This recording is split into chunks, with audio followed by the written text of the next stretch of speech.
Shalom Bapak Ibu Saudara, kita teruskan studi kita kristalisasi masih di kitab Ezra Nehemia. Kali ini kita sudah masuk kepada tema yang ke-13 mengenai Ezra dan timnya ya. Ezra pulang dari Babel ya, dia diberi perintah oleh Raja Artasasta, Raja Persia, untuk mengadakan penelitian lah ya, menghakimi, memberikan pelajaran tentang Taurat Tuhan ya, supaya orang buangan yang pulang di zaman Zerubabel itu yang ada 42.000 orang atau hampir 50, itu supaya belajar Taurat Tuhan, ibadah yang benar ya. Jadi Ezra itu membawa timnya juga, ada kurang lebih laki-lakinya aja ada 1.500. Kalau laki-lakinya itu punya anak 2 ya, dengan istrinya berarti bisa 6.000 orang kurang lebih. Ya, sedikit memang dibanding yang dibawa oleh Zerubabel 78 tahun yang lalu, itu ada 50.000 lah kurang lebih. Ingat ya, orang Israel kurang lebih ada 2-3 juta itu. Di zaman Daud itu sekitar 3 juta itu ya, 2,5 sampai 3 juta. Jadi sudah bayangkanlah, sedikit ya, minoritas lah orang yang pulang dari Babel ke Yerusalem. Nah, Ezra ini timnya ini dia terdiri dari imam, Lewi, dan kaum awam. Ya, ini ada di pasal yang ke-8. Tentu kita tidak perlu baca ini semua nama-nama daftar silsilah ya. Bagi Israel itu sangat penting itu ya. Kalau orang silsilahnya nggak jelas ya, misalnya dia dibilang saya imam tapi silsilahnya nggak jelas, oh itu nggak dianggap tidak tahir ya untuk menjabat sebagai imam. Nah, jadi jumlah orang ini ya yang di pasal 8 ya, bagi saudara bisa baca sendiri itu nanti. Itu kurang lebih imamnya keturunan Pinehas itu tidak banyak, nggak disebut ya. Ini tercatat di sini ada 150, tapi sudah dicampur lagi dengan Bani Itamar, ada juga yang lainnya, karena keimaman itu Pinehas ya. Jadi dari Harun, Eleazar, Pinehas, inilah janji dia keimaman itu ya, karena waktu itu Pinehas kasus yang dia membunuh itu ya, perempuan Midian ya, Cosby kalau nggak salah itu namanya ya. Jadi imam dah banyak ya, banyak juga orang awam, tapi bahkan orang Lewi tadinya ndak ada ya. Padahal Ezra tuh datang dari Babel ke Yerusalem, dia mau menyemarakkan rumah Tuhan atau beautify atau glorify gitu ya, memuliakan, memperlengkapi, menyemarakkan lah ya bait Tuhan. Akhirnya Ezra cari lagi ya orang-orang, ada akhirnya terkumpul 38 jumlahnya, 38 orang Lewi ya, ada juga 220 budak. Budak di bait suci itu artinya bukan diperbudak, dia bantu orang Lewi motong-motong atau apa semuanya, kerjaan itu kan banyak itu ya. Nah, jadi jumlahnya ini sekitar 6.000. Bagi orang Israel ini sangat penting, karena ini janji Tuhan ya kepada Abraham lah dulu ya. Kita tarik dulu mundur sebentar kepada Abraham. Abraham dijanjikan dua hal ya. Selain yang lain dibilang namanya masyhur apa sebagainya, itu Abraham dijanjikan 2 hal, tanah atau warisan ya, tanah perjanjian, maupun keturunan. Jadi keturunan dalam konteks perjanjian lama, itu sangat penting sekali ya. Bahkan kalau orang tidak punya anak dalam konteks perjanjian lama, itu dianggap gagal lah, kayak Elimelek ya. Elimelek itu punya anak, kita tahu itu di Israel, orang Yehuda punya anak namanya Mahlon dan Kilion, 2 laki-laki. Dan juga memang konteksnya kalau laki-laki lebih apa? Kayak di sinilah, ini laki-laki dihitung 1.500. Ya perempuannya mana? Ada perempuannya, cuma nggak dihitung. Ya bukan nggak dianggap begitu sama sekali kayak nggak ada artinya, bukan. Tapi memang begitulah ya. Laki-laki itu yang di ini. Jadi kayak Elimelek, dia punya anak 2 laki-laki, Mahlon dan Kilion. Lalu dia lari kan ke daerah Moab itu dengan istrinya Naomi ya. Matilah 2 anaknya ini. Nah itu Elimelek dianggap orang gagal. Untung ada hukum penebusan di zaman itu, hukum Taurat ya. orang yang gagal ini, Elimelek karena nggak punya keturunan, itu bisa ditebus. Boas itu bisa diambil ini semua keturunan Elimelek ini, termasuk tanahnya apa semuanya dah ya. Dan ada nggak perempuan muda di situ? Harusnya sih sebenarnya Naomi yang didekati, ditebus supaya punya anak. Tapi Naomi sudah tua, Boas juga sudah tua pada waktu itu. Nah, ada Ruth di situ, mantu itu namanya ya, mantunya si Elimelek ini, yang akhirnya dia punya anak ya. Boas itu punya anak Obed ya, Obed itu punya anak Isai itu punya anak Raja Daud. Itu dahsyat sekali ceritanya, itu kita sudah bahas itu.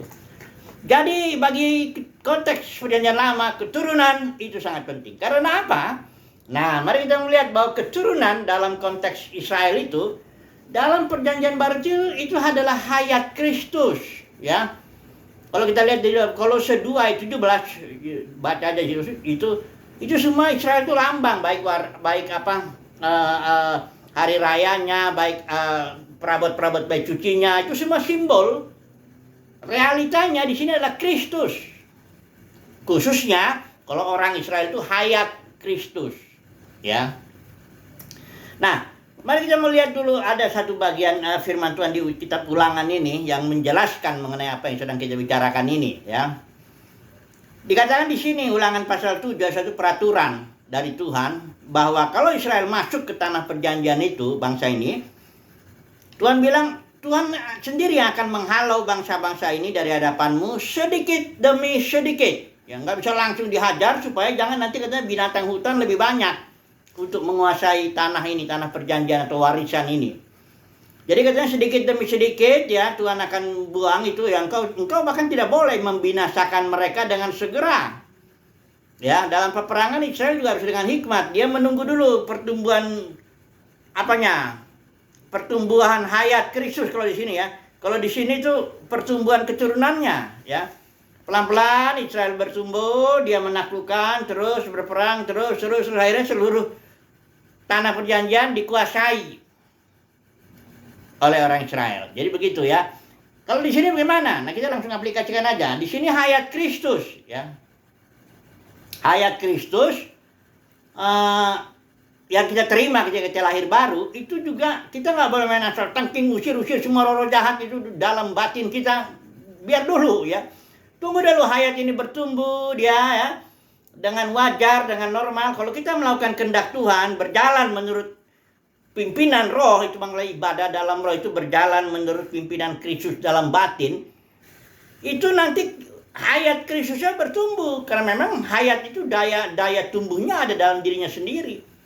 Nggak perlu kita paksa-paksa dia bertumbuh ya.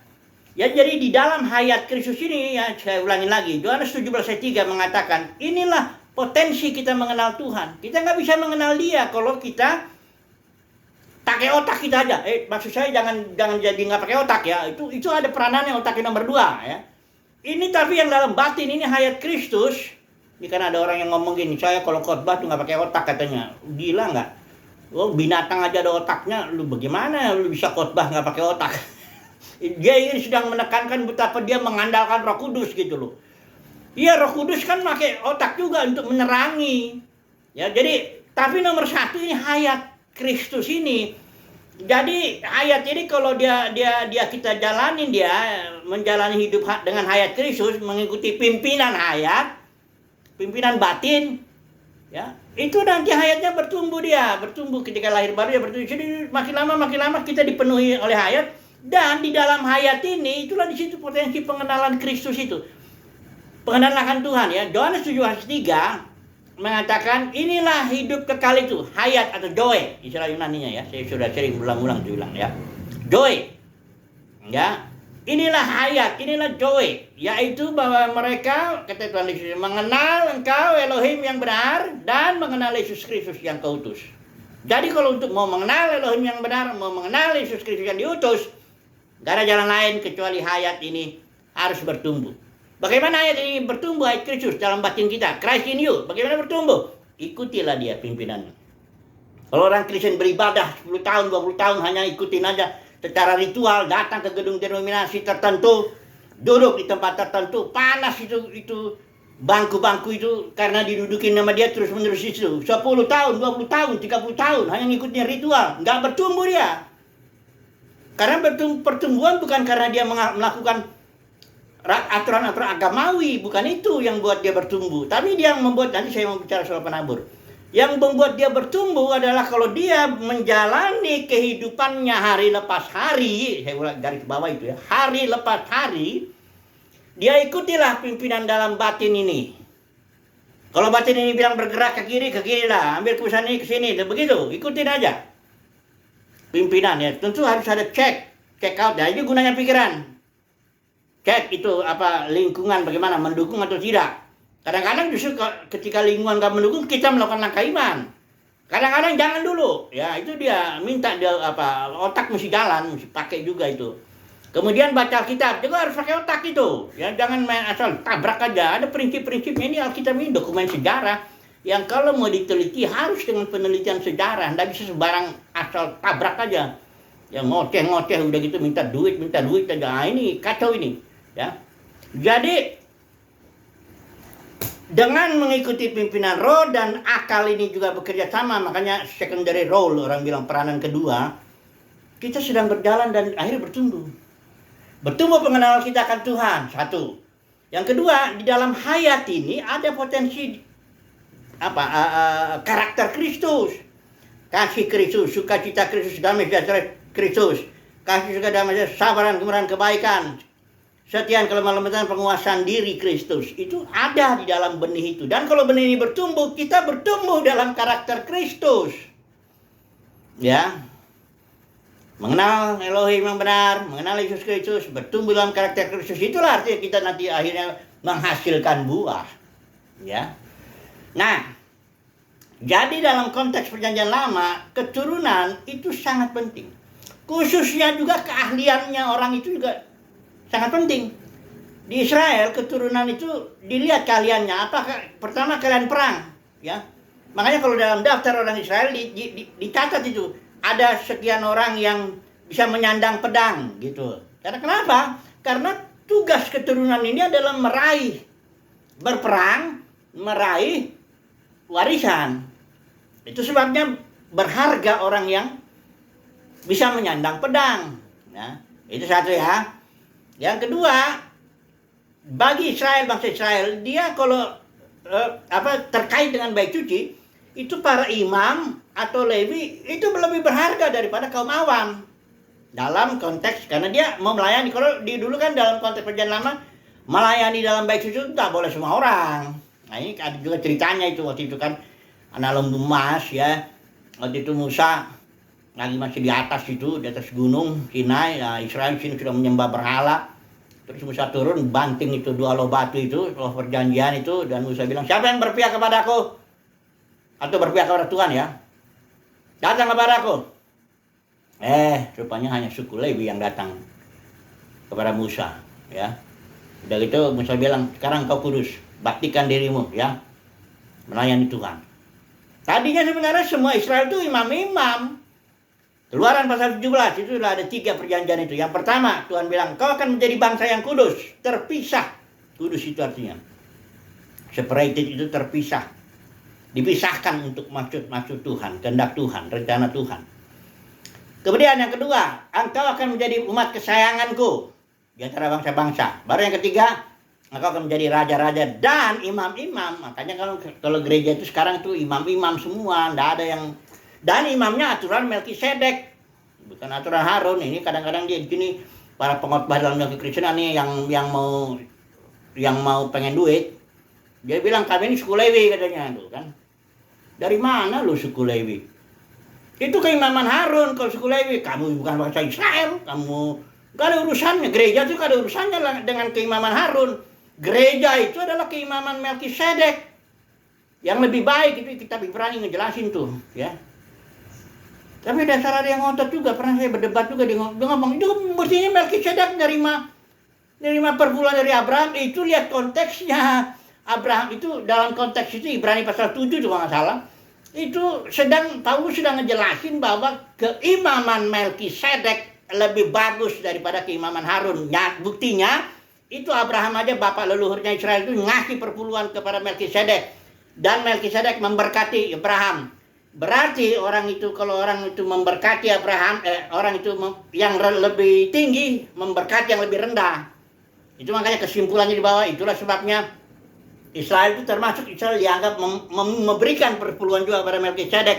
Karena Israel itu masih dalam rahim Abraham, kira-kira begitu ya. Makanya kalau baca Alkitab tuh memang kalau orang udah cinta uang susah saudaraku. Kalau orang udah cinta uang tuh ngajar terus perpuluhan, dia tuh malah yang bilang kalau lu kasih 20% udah lebih diberkati lagi. Ini orang-orang yang cinta uang nih, pengkhotbah di dunia kekristenan akan berhadapan dengan Tuhan Yesus nih, urus nih ya. Nanti di situ Tuhan Yesus masuk kita semua bertanggung jawab untuk awang. Kayak Paulus bilang, awas ya ajaranmu ya. Kalau emang kau udah cinta uang, memang kau ajarin selalu uang itu, selalu khotbahnya UUD, ujung-ujungnya duit. Karena udah cinta duit, karena dia sudah salah melangkah ketika melayani. Ketika yang melayani dia mau tarik jiwa, mencuri jiwa itu sebenarnya. Nanti saya sedang menulis itu bedanya denominasi dengan gereja. Kalau denominasi curi jiwa, otomatis dia butuh gedung, mau nggak mau tarik duit. Mulailah itu ajaran palsu itu, perpuluhan lah, buah sulung lah, janji iman. Ini sebenarnya orang-orang yang ngajarin buah sulung ya. Sepanjang S1 itu Pak Niko Nyotor Harjo itu yang lebih dulu yang ngajarin itu buah sulung, nggak beberapa tahun yang lalu. Ini kalau memang betul ditaatin sama orang-orang yang mengikuti dia, itu panen juga, karena 1 bulan gaji. Bayangkanlah saudaraku. Kalau kita bilang Yohanes 10 itu itulah pencuri dan perampok. Lebih kejam dari perampok. Kalau perampok itu masuk rumah kita nggak diambil kok semua rumah kita, barang-barang enggak. Diambil yang bagus-bagus, ya. Laptop lah barangkali, apa yang bagus-bagus. Ini kalau ini 1 bulan gaji katanya bulan Januari terampas, rampok itu semua. Ya.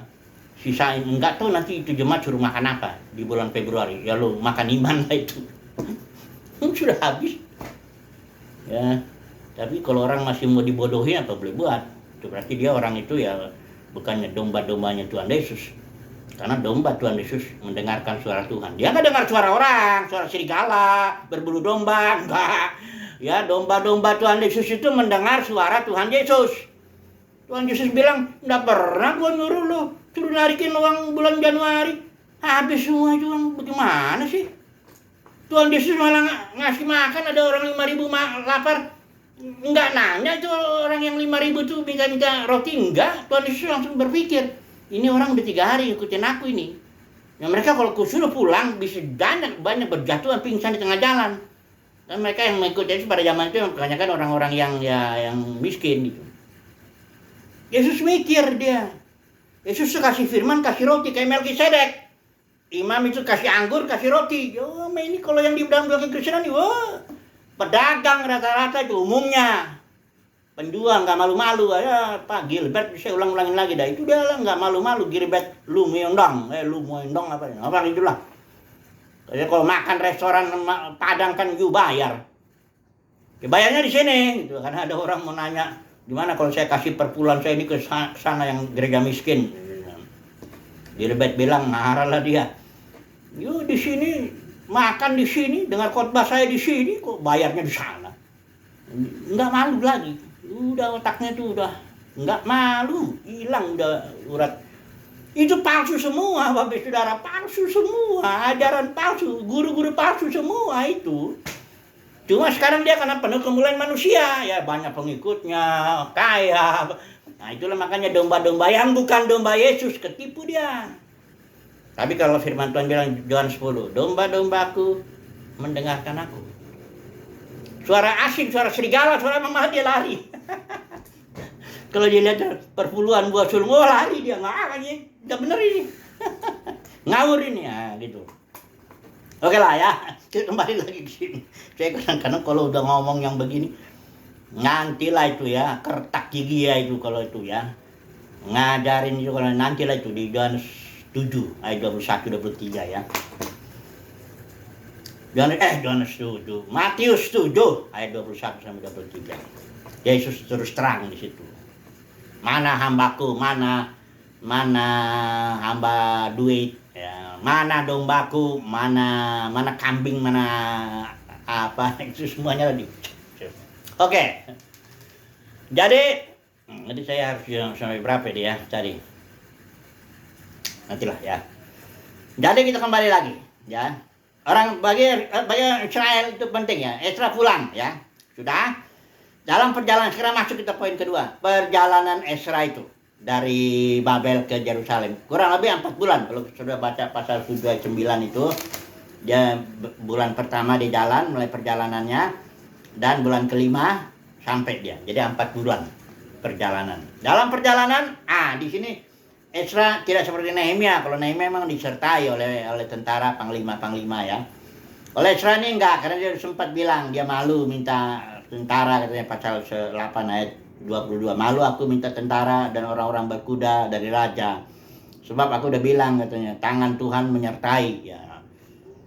Jadi dia berpuasalah ya, berjalanlah selama 4 bulan. Di sini dikatakan ayat yang ketiba di Yerusalem ya. Ayat 31 bilang tangan Tuhan melindungi kami dari tangan musuh dan penyamun. Karena memang perjalanan pada waktu itu nggak segampang sekarang. Mereka jalan kaki atau pakai keledai kalau ada kuda. Itu kalau musuh menggerombol nyerang itu dengan senjata ya siapa yang mau tolong? Di tengah itu jalan kan kadang kelewatin jalan sepi apa macam-macam. Ya. Jadi harus berpuasa, menyerahkan dirilah Israel kepada Tuhan, minta tolong. Tiba ya setelah 4 bulan.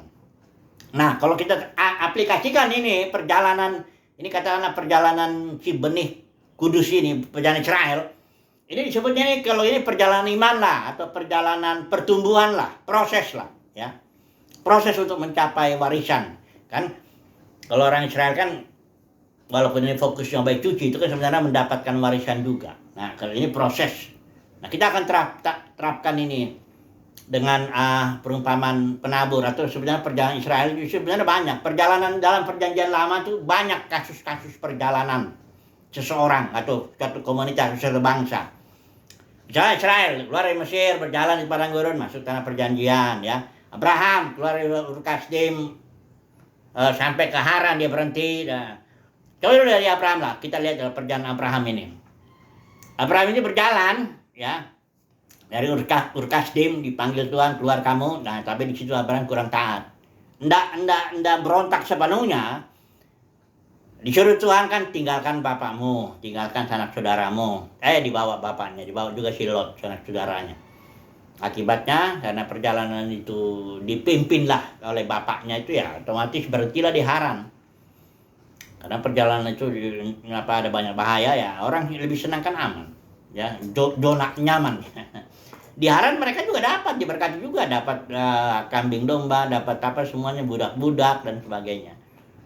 Tapi perjalanan imannya berhenti Abraham. Tunggu mati dulu bapaknya. Mati bapaknya baru jalan lagi Abraham. Ya, sampai di tanah perjanjian itu juga dia harus bicara dengan Lot karena udah dari perintah dari Ur Kasdim jangan bawa sanak saudaramu keluar dari situ karena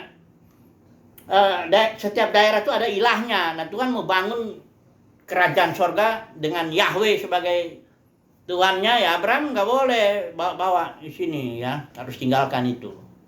Akhirnya bisa juga dengan Lot. Dalam kasus gembala itu ya. Coba dulu. Sekarang penaburlah dulu ya perjalanan ini. Saya coba dulu sebagai penutup ya ini. Saya lupa tadi jam 11 ya. Jam berapa tadi itu? Ini ada jam di sini jadi saya nggak mau lebih dari 30 menit. Oke, kita masuk dulu. Matius 13. Nggak usah kita baca. Pendeknya perumpamaan ini suatu proses pertumbuhan. Suatu proses untuk mendapat warisan. Atau suatu proses untuk menjadi berbuah. Sama itu ya kalimatnya mau berbuah istilahnya. Atau mendapat warisan. Ya, bertumbuh dalam Kristus. Kepenuhan Kristus ya. Itu sama lah. Hanya ungkapannya aja beda. Pengertiannya sama. Di sini ada 4 tanah. Si penabur ini tentu Tuhan Yesus yang menaburkan benih. Firman kerajaan khususnya ya. Ini bukan firman apa? Firman kerajaan. Kalau memang tema perjanjian baru itu kerajaan sorga. Ini bukan firman yang gampang-gampang yang Tuhan baik kepadamu, engkau akan sehat, kaya, makmur, begini-begini. Bukan begitu. Ini bukan yang ini nih, ya. Kalau yang dalam yang begitu kan gampangnya orang semua terima. Siapa yang nggak mau kesehatan, kekayaan, kemakmuran, nggak ada masalah tuh. Ada nggak gitu? Paulus itu orang yang mengikut Tuhan sungguh-sungguh banyak. Yesus sendiri penuh dengan masalah. Kita ini sedang mengikuti, bukan penuh dengan masalah dalam arti dia bikin masalah. Enggak, dia menanggung semua masalah orang. Jadi jangan, tapi kembali lagi lah ya. Domba-domba Yesus mendengarkan suara Yesus. Tapi kalau domba-domba yang bukan apa ya udah dengar serigala ya, perampok, pencuri didengarnya itu ya. Coba dulu ya. Penabur ini menabur firman. Nah, itu adalah firman kerajaan. Ada 4 tanah. Satu tanah yang pinggir jalan keras ya, begitu tabur firman langsung dicuri iblis ya. Ini nggak kita hitung karena ini nggak dianggap Kristen lah ini kan. Kedua ada tanah yang berbatu, maksudnya ini batu di bawah, di atasnya ada tanah tipis. Jadi begitu datang benih tumbuh dia. Nah, ini Kristen ini, Kristen yang hanya dipanggil tapi karena dia begitu tumbuh nggak berakar dia. Begitu datang penganiayaan karena firman itu mati dia. Ya. Contohnya, ya, firman Tuhan carilah lalu kerajaan sorga. Ini kan firman kerajaan sorga nih. Ya, atau misalnya kerajaan sorga bukan soal makanan dan pakaian. Nah, sementara ini ya, oh iya dah saya terima dulu lah, baguslah itu. Tapi begitu dalam perjalanan lah, begitu dia mengalami kesulitan soal makanan barangkali pakaian, soal masalah dia gini-gini, wah, ini kayaknya nggak ada yang benar nih. Dia kan nggak mengutamakan lagi kerajaan sorga. Itu dia makanya ini orang Kristen nih, yang orang banyak yang cuma mau enaknya aja, nggak berakar ini. Ya, kemudian yang berikut, yang ketiga, ya, ini orang Kristen yang di semak duri, terima firman tentang kerajaan sorga, tapi dalam pertumbuhannya ketekan dia. Semak duri itu artinya tipu daya kekayaan dan kekhawatiran, bukan kekayaan ya. Kalau orang diatur Tuhan sedemikian atau dia berbisnis dengan jujur, dia kerja dengan keras sungguh-sungguh jadi kaya, nggak apa-apa. Ya itu kan namanya berkat Tuhan dia jadi kaya, ya karena dia jangan dikaya karena koruptor, karena korupsi ya itu mah udah jelas semua orang, anak kecil juga tahu itu salah. Tapi kalau orang kerja keras di satu perusahaan misalnya dia naik karirnya, dapat banyak fasilitas, ya wajar lah, itu kan hukum kehidupan yang alamiah ya. Kekayaan itu nggak masalah, nggak salah. Cuma ada tipu dayanya yang dipakai oleh setan atau termasuk para pengkhotbah yang kerasukan setan. Ada. Apa tipu dayanya? Satu, dia bilang gini, kalau kau makin kaya, kau makin diberkati katanya. Dari mana lah dia menghubungkan kekayaan dengan makin diberkati itu? Saudara-saudara. Atau dia bilang gini, kalau engkau makin kaya, ya bahagialah, sukseslah engkau. Nah kalau miskin, jangan-jangan kau nggak bayar perpuluhan lagi. Sudah lihat di Matius 5 itu. Ucapan berbahagia atau diberkati itu. Bless, itu diberkati ya. Batu berbahagialah. Nggak ada semuanya itu kaitannya dengan harta. Diberkatilah orang yang suci hatinya. Ini selalu yang batiniah. Diberkatilah orang yang haus, lapar akan kebenaran. Diberkatilah orang yang dianiaya karena kebenaran. Nggak ada dibilang diberkatilah kalau kau makin kaya. Saya pernah dengar itu pengkhotbah itu, langsung saya dengar dengan telinga saya. Saya lihat itu dia, ini yang hamba Mammon sedang ngomong. Tapi orang banyak tuh para amin semua. Dia ngutip ayat dari Ishak menabur itu. Ishak menabur, maka dia menjadi kaya, tambah kaya, semakin kaya katanya. Langsung dia tanpa malu-malu dia bilang, Anda harus kaya. Ya lu kaya karena uang perpuluhan ya. Dasar perampok, pencuri, ya, tipu sana tipu sini, ya, kutip ayat sembarangan. Itu kan konteksnya perjanjian lama. Kalau di perjanjian baru Efesus 1:3, berkatnya yang utama itu berkat rohani. Kalau soal makanan minum pakaian pastilah Tuhan berikan. Masa soal makan minum pakaian nggak Tuhan kasih? Makanya jangan khawatir. Jadi ingat ya, kekayaannya juga salah. Yang salah tipu dayanya dan termasuk tipu daya pengkhotbahnya itu loh. Memang itu mesti itu nanti akanlah ada urusannya lah dengan Tuhan itu ya. Ya tapi gimana? Dombanya ya orang-orang itu ya, karena telinganya bukan domba Tuhan Yesus ya, telinganya dengar suara serigala. Karena Rasul Yohanes juga bilang, mereka dari dunia, sistem dunia itu ya, di mana ada keinginan daging, keinginan mata, keangkuhan hidup. Mereka dari dunia bicaranya hal-hal duniawi, dan dunia itu termasuk tuh domba-domba yang bukan punya Yesus itu, dalam arti yang hanya dipanggil aja. Ya jadi dengar dia. Makanya kita mau sampai berbusa juga kita ngomong di sini, nggak akan didengar di situ. Oke, ambil kesimpulan lah dulu. Ini saya jadi bingung. Masih ada waktu saya. Oh ya, masih ada barang 2 menit. Kesimpulan lah. Sebagaimana Ezra dengan timnya berjalanlah dia untuk menyemarakkan rumah Tuhan. Demikian juga kita di sini, Ezra akhir zaman.